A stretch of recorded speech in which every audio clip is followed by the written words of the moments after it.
मेरी शादी तब हुई थी जब मेरी उम्र सिर्फ 19 साल थी। मेरे पति राजीव भी उस समय केवल 20 साल के थे।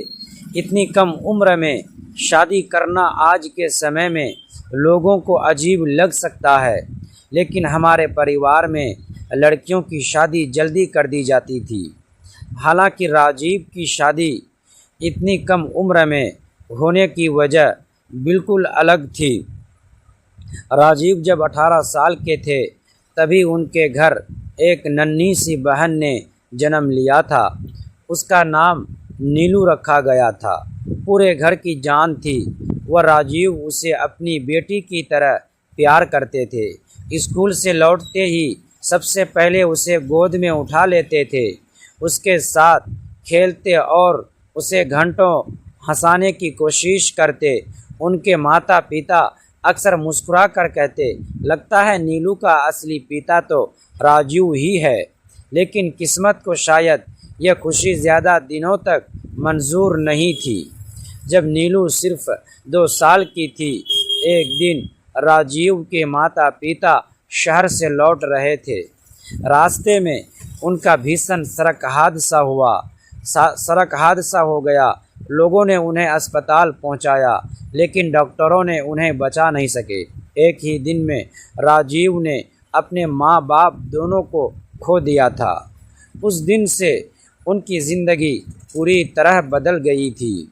जो लड़का अभी तक कॉलेज की किताबों में खोया रहता था, उसे अचानक घर की सारी जिम्मेदारियां संभालनी पड़ी। सामने 2 साल की मासूम नीलू थी, जिसे अभी यह भी समझ नहीं था कि उसके माँ बाप अब कभी वापस नहीं आएंगे। अंतिम संस्कार के बाद रिश्तेदार कुछ दिन तक घर में रहे। सब ने सहानुभूति तो दिखाई, लेकिन धीरे धीरे हर कोई अपनी ज़िंदगी में लौट गया। जाते जाते कई लोगों ने एक ही बात कही, राजीव अब नीलू को किसी रिश्तेदार के यहाँ छोड़ दो, तुम अकेले कैसे संभालोगे। लेकिन राजीव ने साफ मना कर दिया था। उन्होंने कहा, नीलू कहीं नहीं जाएगी, ये मेरी बहन ही नहीं, अब मेरी जिम्मेदारी भी है। उस दिन से उनकी दिनचर्या बदल गई। सुबह जल्दी उठना, नीलू को तैयार करना, उसके लिए खाना बनाना, फिर अपनी पढ़ाई और साथ में छोटे मोटे काम करके घर का खर्चा चलाना, सब कुछ अकेले करना पड़ता था। कई रातें ऐसी होती थी जब नीलू तेज़ बुखार में रोती रहती और राजीव पूरी रात उसकी देखभाल करते। सुबह बिना सोए कॉलेज पहुंच जाते। क्लास में बैठे बैठे उनकी आंखें बंद होने लगती, लेकिन उन्होंने कभी हार नहीं मानी। धीरे धीरे घर की आर्थिक स्थिति और मुश्किल होती गई। किताबें खरीदने तक के पैसे नहीं बचते थे। राजीव लाइब्रेरी से किताबें लाकर पढ़ते और खाली समय में बच्चों को ट्यूशन पढ़ाकर कुछ पैसे कमा लेते। नीलू जैसे जैसे बड़ी होने लगी, उसे हर जगह लोग यही कहते थे कि तुम्हारे भाई ने तुम्हारे लिए अपनी पूरी ज़िंदगी दांव पर लगा दी है।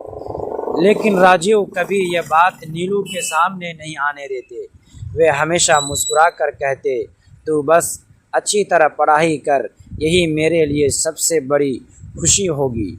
समय धीरे धीरे आगे बढ़ता गया। राजीव की उम्र 20 साल हो चुकी थी। रिश्तेदारों ने फिर समझाना शुरू किया कि अब उन्हें शादी कर लेनी चाहिए। उनका कहना था कि घर में एक महिला होगी तो नीलू की देखभाल भी अच्छे से हो जाएगी और राजीव भी अपनी पढ़ाई तथा काम पर ध्यान दे पाएंगे। शुरुआत में राजीव इस बात के लिए बिल्कुल तैयार नहीं थे। उन्हें लगता था कि कहीं शादी के बाद उनकी पत्नी नीलू को स्वीकार न करे। उन्हें सबसे ज़्यादा चिंता अपनी छोटी बहन की थी। उधर मेरे माता पिता को जब राजीव के बारे में पता चला तो उन्होंने कहा, लड़का मेहनती है, जिम्मेदार है और सबसे बड़ी बात रिश्तों की कद्र करना जानता है। मुझे भी जब पहली बार राजीव के संघर्ष की कहानी पता चली तो मेरे मन में उनके लिए सम्मान पैदा हो गया। मुझे लगा कि जो इंसान अपनी 2 साल की बहन के लिए इतनी कम उम्र में पूरी दुनिया से लड़ सकता है, वह दिल का बहुत अच्छा इंसान होगा। मुझे तब बिल्कुल अंदाज़ा नहीं था कि इस घर की दहलीज पार करते ही मेरी ज़िंदगी भी एक ऐसे सफ़र पर निकलने वाली है जहां हर दिन एक नई परीक्षा मेरा इंतज़ार कर रही थी। मेरी हालत बिगड़ने लगी क्योंकि किसी और की बेटी बहुत बड़ी जिम्मेदारी होती है। राजीव अपनी बहन के बारे में मुझसे पूछता तो क्या जवाब देती है कि ये सब क्या हो रहा है। मैं दोपहर का खाना अकेले खाती थी। अकेले आज सच जानने के बाद मेरे पेट में पानी का एक घूंट भी नहीं आया। शाम को जब नीलू अपने समय से पहले लौटी तब तक मैं गुस्से से जलती रहती थी। नीलू के आते ही मैं उसका हाथ पकड़कर कमरे में ले गई और उससे पूछा, कहाँ गई थी तुम? और नीलू ने वही जवाब दिया, एकेडमी गई थी। और कहाँ गई थी? कौन सी एकेडमी?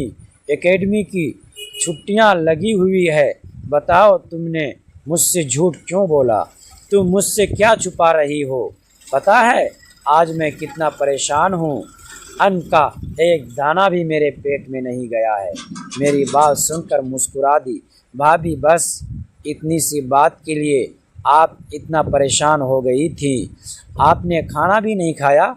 नीलू, ये तुम्हें इतनी सी बात लग रही है? यहाँ मेरे प्राण निकलने जा रहे हैं। बताओ बताओ नीलू, ये सब क्या है? ओफो भाभी, आप तो बात को खींचने लगते हैं। जैसा आप समझ रहे हैं वैसा कुछ भी नहीं है। बात दरअसल यह है कि जैसे ही एकेडमी की छुट्टियां लगती तो मेरी दोस्त है ना अनी, वह मुझे अपने साथ अपने घर ले जाती है। कहने लगी, जब तक एकेडमी नहीं खुल जाती हम दोनों साथ में पढ़ाई कर लिया करेंगे। बस मैंने उसकी बात मान ली। आपको बताना ज़रूरी इसीलिए नहीं समझा क्योंकि मुझे पता था आप मना तो करेगी नहीं, और फिर पढ़ाई तो करनी है। एकेडमी में करूं क्या फिर दोस्त के घर जाकर करूं? फिर नीलू समझे इधर उधर की बातें करने लगी। थोड़ी देर में मेरा भी मूड ठीक हो गया। फिर अगले दिन उसने कॉलेज से खास मेरे लिए छुट्टी की थी। मैंने कहा, चलो तुम्हें नए कपड़े दिलवा दूं, तो नीलू ने नए कपड़े लेने से मना कर दिया। कहने लगी, भाभी मुझे नए कपड़े नहीं चाहिए, लेकिन हाँ भाभी, मुझे आपका वो लेमन कलर वाला सूट बहुत पसंद है, वो आप मुझे दे दे। और भाभी, मुझे कपड़े लेने की कोई ज़रूरत नहीं, आप अपने पुराने कपड़े मुझे दे सकती हैं। आपके कपड़े पहनकर मुझे खुशी होगी। नीलू की बात ने मुझे हैरान कर दिया। नीलू, ये तुम कैसी बातें कर रही हो? भला मैं तुम्हें अपनी उतरन कैसे दे सकती हूँ? क्या भाभी, माँ के कपड़े बेटी के लिए उतरन कैसे हो सकते हैं? आप तो मेरी माँ सम्मान है और मुझे बहुत खुशी होगी जब मैं आपके उतारे हुए कपड़े पहनूं। नीलू की जिद कि आगे मैं मजबूर हो गई।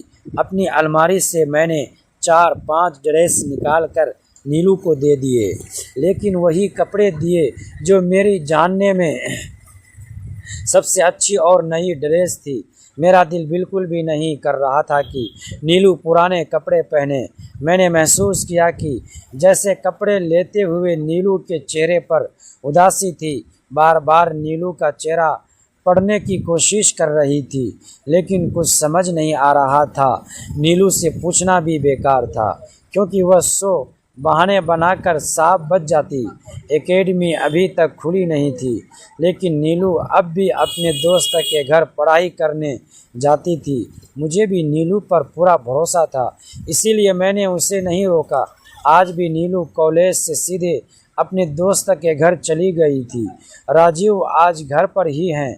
पता नहीं आज अचानक से मेरे मन में क्या आया, एकदम से कहने लगी, राजीव, नीलू के रहने से घर में रौनक रहती है और नीलू के जाते ही एकदम सन्नाटा हो जाता है। सोचो राजीव, जब नीलू की शादी हो जाएगी तो ये घर काट खाने को दौड़ेगा। काश भगवान ने हमें भी बच्चे की खुशी दी होती, लेकिन शायद हमारे नसीब में बच्चे की खुशी नहीं। राजीव, अब तो मुझे भी लगता है तुम्हें दूसरी शादी कर लेनी चाहिए थी। कम से कम इस घर में बच्चे की किलकारियाँ तो गूंजती रहे। मेरी बात सुनकर राजीव बोले, बस वंदना, आज कह दिया सो कह दिया। आगे से कभी भी ये बात अपने मुंह से मत निकालना। तुमसे प्यार करता हूँ मैं वंदना, तुम्हारे बिना रहने के बारे में सोच भी नहीं सकता। और जो कुछ तुमने मेरे लिए किया है, क्या मैं उसका सिला तुम्हारे सर पर सोतन या कर दूं? मैं कभी भी दूसरी शादी नहीं करूंगा।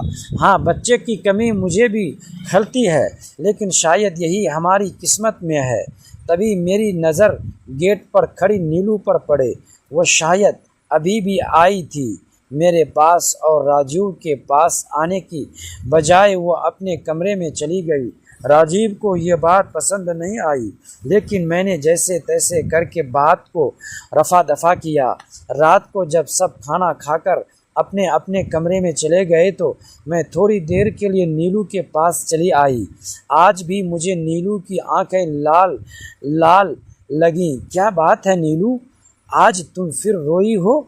मेरी बात सुनकर नीलू की आंखों में और भी ज़्यादा आंसू आ गए। कहने लगी, हाँ, वो मम्मी की याद आ गई थी मुझे। वो बहुत ज़्यादा दुख हुआ। नीलू, तुम आजकल अपनी माँ को कुछ ज़्यादा ही याद करती हो। मैं मानती हूँ कि माँ की जगह कोई नहीं ले सकता, लेकिन मैंने तुम्हें अपनी बेटी समझकर पाला है।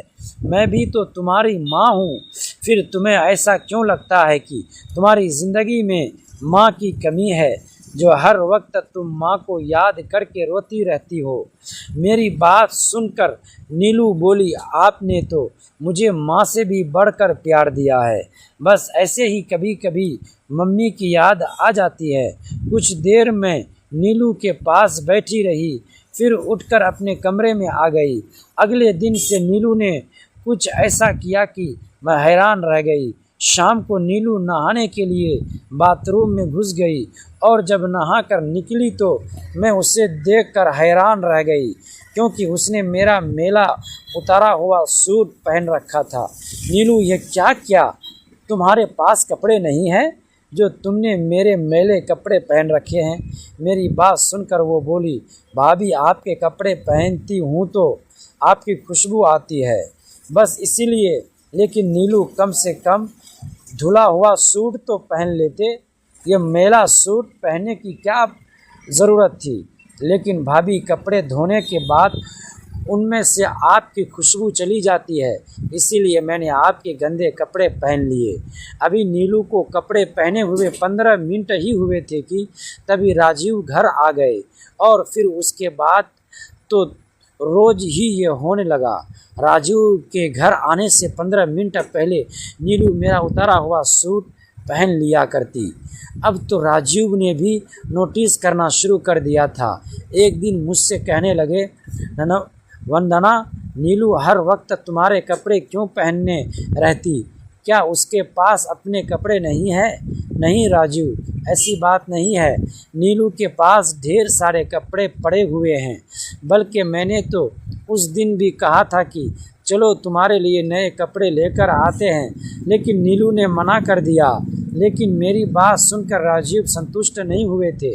मेरे दिल में ख्याल आया, कहीं राजीव यह तो नहीं सोच रहे कि मैं उनकी बहन को अपनी उतरन जानबूझकर पहनाती हूँ। अगले दिन नहाने के बाद मैंने अपने कपड़े फ़ौरन धो दिए, जिससे कि नीलू को मेरे गंदे कपड़े ना मिले।